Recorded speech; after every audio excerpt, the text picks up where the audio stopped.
Hi everyone, thank you for watching my video. Today I want to discuss this topic, what is driving the real estate market? As you can see from this news article, Singapore economy don't seems to be doing very well. We are only actually expecting a 1 to 3% GDP growth. And of course, you have been hearing about some government talks and reports. They have been warning Singapore that, hey, our economy is not going to do very well. But yet, this is happening. Keen buying interest at two new residential launches. Look at the picture. And if you can actually read the fine prints below, potential buyers at the launch of 505 units, the Clementi Canopy, which sells 195 units in the first weekend. Wow. So, what is actually pushing the real estate market? If you ask me, this is the answer. Because of affordability. A lot of Singaporeans still can afford to buy properties. Let's take a look in detail the numbers.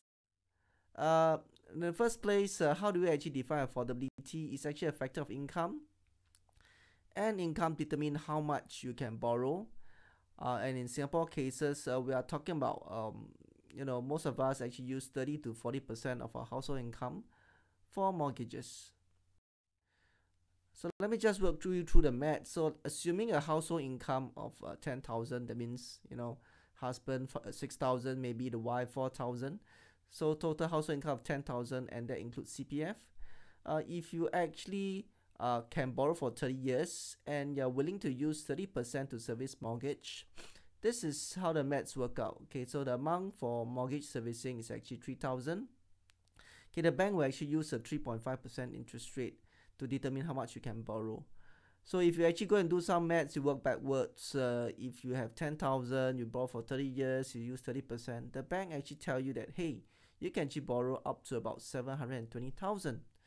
So if that is 80% of the property, assuming that you have the other 20%, so basically you can afford a property that's about 900,000. So this is how affordability calculation works. So what's the big deal? Let's look at the numbers. Actually, I got this data from SingStats. If you want the data source, it's actually right at the bottom. Okay, what this chart shows is the average monthly household income from work, including CPF.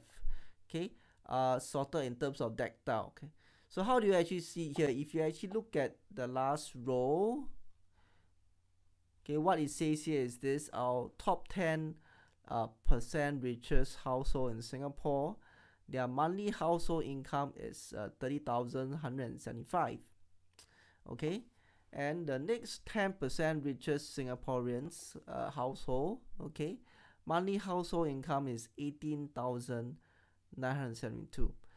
So if you actually use the calculation that was shown in the previous slide, what it means here is this: the budget for the top 10 richest Singaporeans for their properties, they can actually afford up to something like 2.5 million, and the next 10% can actually afford something like 1.58 million. So you take a look at the whole chart. So what I'm trying to say here is this: actually 50% of Singapore household can actually afford to stay in a private property, which is like either a condo or EC or private apartment. Okay, what does this chart show? This chart shows currently how many percent of the units are actually private, EC or HDB.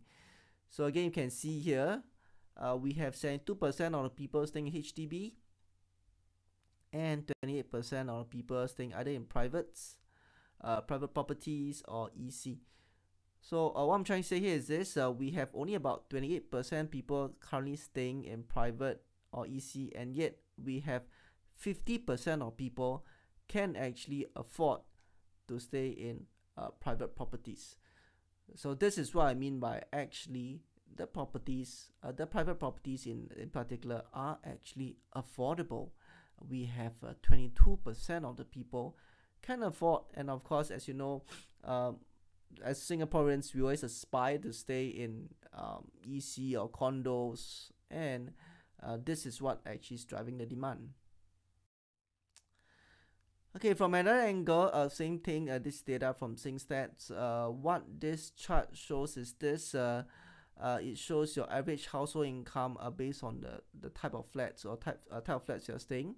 Okay, so what it says here is this: if you are staying in a HDB 5-room, very likely your average income is about 12,000. So again, you actually work backwards. If your income of 12,000, you basically can afford a property about $1 million. So what we are actually saying here is this: average 5-room HDB dwellers, hey, they can all afford to upgrade to a private properties. So now you know why there's actually such strong demand for private properties. These are just some supplementary information for you to take a look. This chart is actually from IRAS. It actually shows how many people are actually getting that kind of income. So if you can actually look at the light blue bar here, what it says here is this: a number of people making about 100 to 150,000 per year. Okay, we actually have, about 160,000 people making that kind of salary. So the rule of thumb is this: if you the property you can afford is probably about 10 times your annual income.